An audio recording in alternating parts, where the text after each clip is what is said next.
ప్రత్యేకంగా ఈరోజు విలేకరుల సమావేశం ఏర్పాటు చేయడానికి కారణం మన కాంగ్రెస్ పార్టీ తరపున స్పోర్ట్స్ సెల్ చైర్మన్గా కమలాకర్ గారు ఇక్కడికి రావడం జరిగింది. కాంగ్రెస్ పార్టీ ప్రతిష్టాత్మకంగా అన్ని రంగాలలో ప్రజలను ఉత్తేజపరచాలని అన్ని విభాగాలలో సభ్యులను ఎన్నుకొని ఒక దేశానికి ప్రతిష్టాత్మకంగా తయారు చేయాలనే ఉద్దేశంతో కాంగ్రెస్ పార్టీ అధిష్టానం తీసుకున్న నిర్ణయం కమలాకర్ గారిని స్పోర్ట్స్ సెల్ చైర్మన్గా, స్టేట్ చైర్మన్గా మన పిసిసి అధ్యక్షురాలు గారు షర్మిలారెడ్డి గారి యొక్క సూచనల మేరకు ఏర్పాటు చేయడం జరిగింది.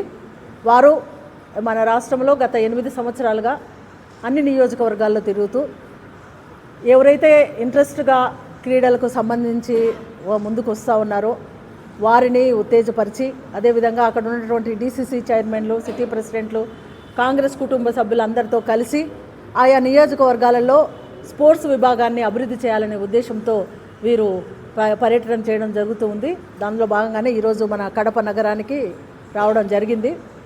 ఇది ఒక మంచి పరిణామము. గతంలో అన్ని రంగాలలో ముందు ఉండడానికి ఎంతో ప్రయత్నం చేసింది కాంగ్రెస్ పార్టీ. స్పోర్ట్స్ అనేది అది ఇప్పుడు ప్రతి ఒక్కరూ ఒక చదివి ఒక ఆఫీసర్ కానీ ఒక ఉద్యోగం చేసి కానీ వాళ్ళ బ్రతుకుదెరు సంపాదించుకోవడం కాదు. ఈ స్పోర్ట్స్ అనేది కూడా వారి నైపుణ్యాన్ని బట్టి వివిధ రంగాల్లో ఒక్కొక్కరికి ఒక్కొక్క ఇంట్రెస్ట్ ఉంటుంది. ఆ స్పోర్ట్స్ ద్వారా వారి యొక్క జీవనోపాధి కలగడమే కాకుండా వారున్న ప్రాంతానికి, దేశానికి పేరు తెచ్చే విధంగా ఆ విభాగాలలో వాళ్ళు ముందు రావాలంటే ప్రోత్సాహం అనేది అవసరం. అది కాంగ్రెస్ పార్టీ అది ఇవ్వబోతా ఉంది. గతంలో కూడా ఇవ్వడం జరిగింది. ఇప్పుడున్నటువంటి ప్రభుత్వం ఏ రకంగా కూడా దేనిని ముందుకు నెట్టడం లేదు. రానున్న కాలంలో కాంగ్రెస్ పార్టీ అధికారంలోకి వస్తేనే ఈ రకంగా అన్ని విధాల అభివృద్ధి చెందుతుంది.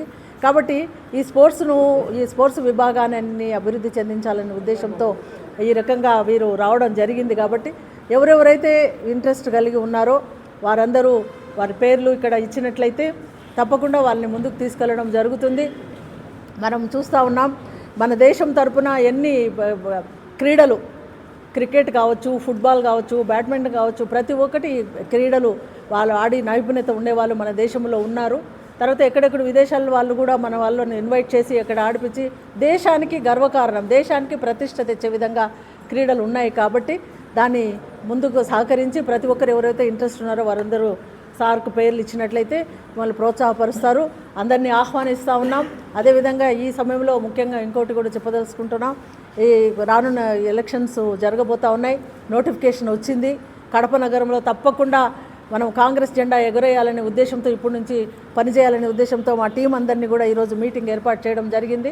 ఒక్కొక్కరిని మేము ఉత్తేజపరిచి తప్పకుండా ప్రజల్లోకి వెళ్ళి కాంగ్రెస్ పార్టీని ఈ కడప నగరంలో మేము ముందుకు తీసుకోవాలనే ఉద్దేశంతో మేమున్నాం.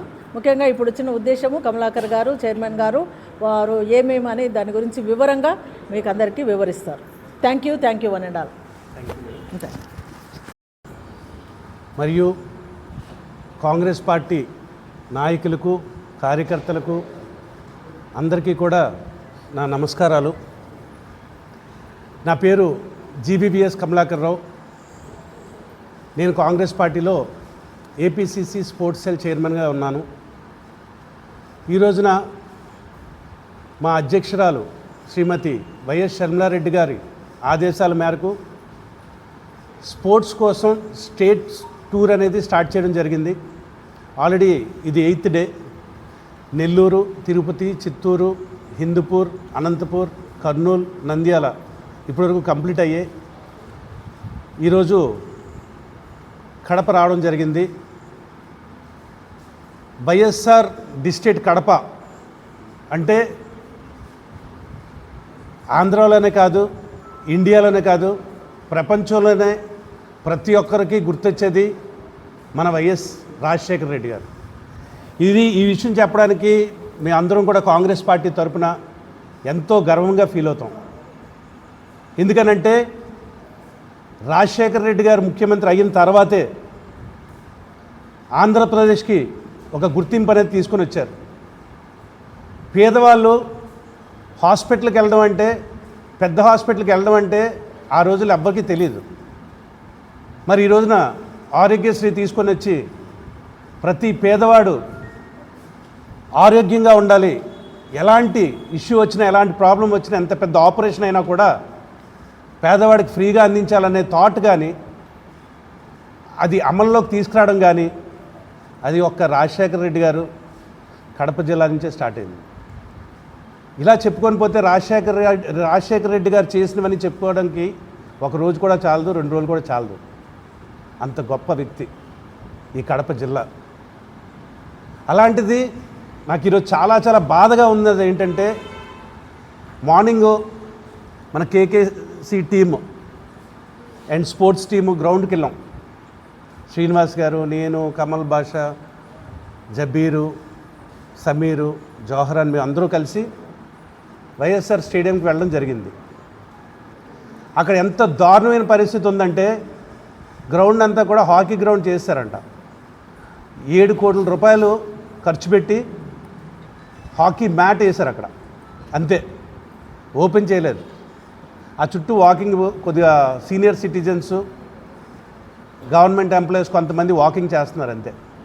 ఏంటి సార్ ఇక్కడ పరిస్థితి, ఏంటి ఇష్యూస్, ఏంటి ప్రాబ్లమ్స్ అని అడిగితే వాళ్ళు ఏమన్నారంటే, ఒకప్పుడు వైఎస్ రాజశేఖర రెడ్డి గారు ఉన్నప్పుడు ప్రతి స్పోర్ట్స్కి కూడా ఎక్విప్మెంట్, అంటే క్రికెట్కి సంబంధించి క్రికెట్ కిట్స్ కానీ, బ్యాడ్మింటన్కి సంబంధించి బ్యాడ్మింటన్ కానీ, స్కేటింగ్ కానీ, లేదంటే స్విమ్మింగ్ పూల్ ఉంది దానికి కానీ, ఇవన్నిటికి కూడా దగ్గరుండి చూసుకునేవారండి. రాజశేఖర రెడ్డి గారి తర్వాత పట్టించుకునే లేదని చెప్తున్నారు అక్కడ. మేము చూస్తే స్విమ్మింగ్ పూల్ అసలు క్లోజ్ చేస్తుంది ఫుల్ కంప్లీట్గా. ఇంకా స్కేటింగ్కి లెఫ్ట్లో జిమ్నాస్టిక్స్ కోసం అని చెప్పి ఒక 4 గోడలు కట్టి వదిలేశారు. అవన్నీ విజిల్స్ తీసుకున్నాం. అంటే ఎంత దారుణమైన పరిస్థితిలో ఉందంటే, స్పోర్ట్స్ అనేది ఇండియాకి ఎంతో అవసరమని, స్పోర్ట్స్ వల్ల మనిషి తాలూకా డిసిప్లిన్ కానీ, హానెస్టీ కానీ, ఒక టీం వర్క్ ఏర్పడుతుందని ఆ రోజుల్లో 1982లో మన రాజీవ్ గాంధీ గారు ఏషియా కప్ని ఇక్కడ పార్టిసిపేట్ చేసినట్టు చేయించారు. అంతేకాకుండా ప్రజల్లో అవగాహన రావడానికి ఆ రోజుల్లో ఆయన కలర్ టీవీని తీసుకొని వచ్చి కలర్ టీవీలో ప్రచారం చేయించారు. ఎందుకంటే స్పోర్ట్స్ వల్ల మనిషి జీవితం చాలా బాగుంటుందని. ఫిజికల్ ఫిట్నెస్ అవనివ్వండి, ఒక టీమ్ యూనిటీ అవనివ్వండి, డిసిప్లిన్ అవనివ్వండి, ఇవన్నీ కూడా బాగుంటే, బేస్ లెవెల్లో మనిషి తాలూకా యాటిట్యూడ్ బాగుంటే దేశం బాగుంటుంది, ప్రజలు బాగుంటారని ఆ రోజు స్టార్ట్ చేసింది ఇది. అప్పటి వరకు కూడా మినిస్ట్రీ అనేది లేదు, సెపరేట్గా స్పోర్ట్స్ మినిస్ట్రీ అనేది అప్పటి వరకు లేదు. ఆ రోజున మన రాజీవ్ గాంధీ గారే మినిస్ట్రీ కూడా పెట్టారు. అలాంటిది మీరు మొన్న చూశారు, జంతర్ మంతర్లో ప్రజల దగ్గర నుంచి వచ్చిన బాధ. ఆఖరికి నీట్ ఎగ్జామ్ అంటే, ఆ నీట్ ఎగ్జామ్ రాసి నెక్స్ట్ లెవెల్ ఏంటంటే డాక్టర్స్ చదివి డాక్టర్స్ అయ్యేది. అంటే ఎడ్యుకేషను, డాక్టర్స్ తయారు చేసే సంస్థను కూడా పేపర్స్ అమ్మించుకుంటే, రేపొద్దున్న ఏ జబ్బుకి ఏ ట్యాబ్లెట్ రాయలేనోడు డాక్టర్ అయితే మన పరిస్థితులు ఏంటి? అంటే బీజేపీ గవర్నమెంట్ అసలు ఏం ఆలోచిస్తుంది, అసలు ఏం చేద్దాం అనుకుంటుంది? ఈ అన్నిటికన్నా మన అదృష్టం ఏంటంటే ప్రజల్లో ఒక అవగాహన వచ్చింది. 12 సంవత్సరాలు బీజేపీ ప్రతి ఒక్కరితో, ప్రతి డిపార్ట్మెంట్తో అన్ని రకాలుగా ఆడుకుంటున్నారు. మొన్న మీరు చూశారు, ఆఖరికి స్పోర్ట్స్ కోటాలో ఉద్యోగాలు కూడా అమ్మేసుకుంటున్నారు. అసలు స్పోర్ట్స్ కోటా అనేది చాలా ప్రెస్టీజియస్ ఈవెంట్. 10 మందిలో ఒకళ్ళే టాలెంటెడ్ ఉంటారు స్పోర్ట్స్కి. ఆ 10 మందిలో ఒకళ్ళు ఎవరనేది వాళ్ళకి ఉద్యోగ అవకాశం ఇవ్వడానికి చాలా ఈజీ మెథడ్. డిస్ట్రిక్టు, స్టేటు, నేషనల్ సర్టిఫికెట్స్ ఉంటాయి. మరి అది కూడా అమ్మేస్తుంటే ఇంక ఏం చేయాలి? ఇంత దారుణమైన పరిస్థితులు ఉన్నాయి. అందుకోసమనే కాంగ్రెస్ పార్టీ తరపున మా అధ్యక్షురాలు శ్రీమతి వైఎస్ షర్మిలారెడ్డి గారు ఈ స్పోర్ట్స్ విభాగాన్ని ఆ రోజు రాజీవ్ గాంధీ గారు ఎంత ఇంపార్టెంట్ అని ఫీల్ అయ్యారో, అదే తరుణంలో దీనికి ఒక వెబ్సైట్ క్రియేట్ చేయగలుగుతున్నారు. త్వరలో వెబ్సైట్ రిలీజ్ చేస్తాం. ఎక్కడ ఏ స్పోర్ట్స్ పర్సన్కి ఎక్కడ ఏ ఇబ్బంది ఉన్నా కూడా, ఫర్ ఎగ్జాంపుల్ డిస్ట్రిక్ట్ ఆడిన తర్వాత నేషనల్ లెవెల్కి వెళ్ళడానికి పర్ఫార్మెన్స్ చేసినా కూడా వాళ్ళు అసోసియేషన్ సెలెక్ట్ చేయట్లేదు అని ఆధారాలతో అందులో పెడితే ఇమీడియట్గా షర్మిలా మేడం గారే టేకప్ చేసి డైరెక్ట్గా ఆ ప్రాబ్లం సొల్యూషన్ అనేది దొరుకుతుంది. ఈ రకంగా స్పోర్ట్స్లో ఏవైతే ప్రాబ్లమ్స్ ఉన్నాయో అన్నీ కూడా సాల్వ్ చేయడానికి ఒక వెబ్సైట్ క్రియేట్ చేస్తున్నాం. త్వరలో మేడం చేతుల మీదుగా ఓపెన్ అవుతుంది అది. మరి రెండోది, ఆర్కే రోజా మేడం సినిమాలు బాగా చేస్తారు, మీ అందరికీ తెలుసు. అలాగే సినిమాలు బాగా ఎంత చేస్తారో ఆటల్లో కూడా సినిమా చూపించారు మనందరికీ. 100 కోట్లు స్కామ్ అన్నారు టీడీపీ గవర్నమెంట్. మరి ఆ 100 కోట్లు ఏమయ్యాయో, ఆ స్కామ్ ఏమైందో, అసలు ఆ డబ్బులు ఎక్కడికి వెళ్ళాయో ఇప్పటి వరకు ఆ వాళ్ళు మాట్లాడట్లేదు, వీళ్ళు మాట్లాడట్లేదు. అంటే మరి ఏ రకంగా ఎవరు ఎంత పంచుకున్నారనేది మనకు తెలియదు.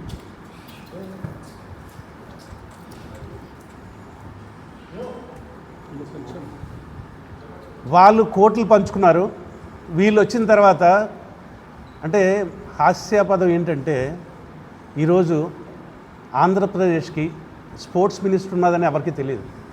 పేరు అనేది ఎవరికీ తెలియదు. పక్కన పెడితే నాకు తెలిసి ప్రెస్ వాళ్ళు కూడా చాలా తక్కువ తెలుసు అనుకుంటాను ఆ విషయం. స్పోర్ట్స్ మినిస్టర్ అనేది కూడా ఎవరు తెలియదు. గ్రౌండ్కి వెళ్ళి మనకు స్పోర్ట్స్ మినిస్టర్ ఉంటారో తెలుసా అంటే, అవునండి టీడీపీ గవర్నమెంట్లో ఉన్నారా, అప్పుడంటే మరి రోజా గారు ఈ స్కామ్ చేశారని తెలుసు, అవి బయటకు వచ్చాయి. మరి టీడీపీ గవర్నమెంట్లో స్పోర్ట్స్ మినిస్టర్ ఉన్నారని అడుగుతున్నారు ప్రజలు. అలాంటి పరిస్థితులకు వచ్చింది. స్పోర్ట్స్ను కూడా రాజకీయం చేసేస్తున్నారు. సో ఇవన్నిటికీ సమాధానం చెప్పాలి. తప్పనిసరిగా మా అధ్యక్షురాలు వైఎస్ షర్మిలారెడ్డి గారు ఇవన్నీ టాపిక్స్ మీద మాట్లాడతారు.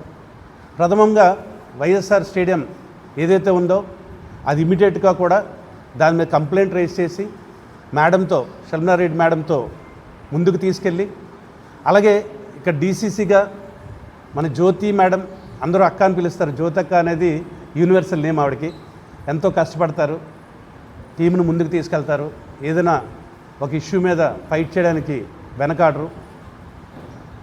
వీళ్ళందరూ పెద్దలందరూ సమక్షంలో ఒక డిస్ట్రిక్ట్ టీం అనేది ఏర్పాటు చేయడం జరుగుతుంది. అది ప్రత్యేకంగా స్పోర్ట్స్కే ఉంటుంది. స్పోర్ట్స్ చైర్మన్ ఉంటారు డిస్ట్రిక్ట్కి, వైస్ చైర్మన్ ఉంటారు, సెక్రటరీ ఉంటారు, జాయింట్ సెక్రటరీ ఉంటారు. అలానే స్టేట్ టీం ఉంటుంది. ఇవన్నీ కూడా ఎవరైతే టీం ఉంటుందో వాళ్ళందరూ కూడా డైరెక్ట్గా మా అధ్యక్షురాలు షర్మిలా మేడంకి రిపోర్ట్ చేస్తాం. ప్రతి ఇష్యూ మీద కూడా ఈ రోజు నుంచి మీ అందరికీ కాంగ్రెస్ పార్టీ తరఫున ప్రతి స్పోర్ట్స్ ఆడే ప్రతి ఒక్కరికి కూడా కాంగ్రెస్ పార్టీ భరోసా ఇస్తుంది. గుండెల మీద చేసుకొని if you are a performer 100కి 1000% మీరు సెలెక్ట్ అయ్యేటట్టు, కానీ అలాగే నెక్స్ట్ లెవెల్కి వెళ్ళాలి, మాకు ఈ సపోర్ట్ లేదని ఎవరైనా కంప్లైంట్ రిజిస్టర్ చేస్తే వాళ్ళకి ఏం సపోర్ట్ కావాలో కూడా కాంగ్రెస్ పార్టీ తరఫున మా రాహుల్ గాంధీ గారు అవనియండి, షర్మిలా మేడం అవనియండి, ఇక్కడ ఉన్న డీసీసీ జ్యోతక్క అవనియండి, అలాగే సిటీ కాంగ్రెస్ ప్రెసిడెంట్ కూడా ఉన్నారు, అందరం కలిసికట్టుగా మీ అందరికీ సపోర్ట్ చేస్తూ మళ్ళీ పాత రోజులు ఏవైతే ఉన్నాయో వైఎస్ రాజశేఖర రెడ్డి గారు చేసిన మంచి పనులు ఏవైనా ఉన్నాయో అవన్నీ కూడా ఒక్క షర్మిలా మేడంతోటే కడప డెవలప్ అవుతుందని కూడా మీకు అందరికీ కూడా ఈ సభాముఖంగా చెప్తున్నాను. Thank you so much.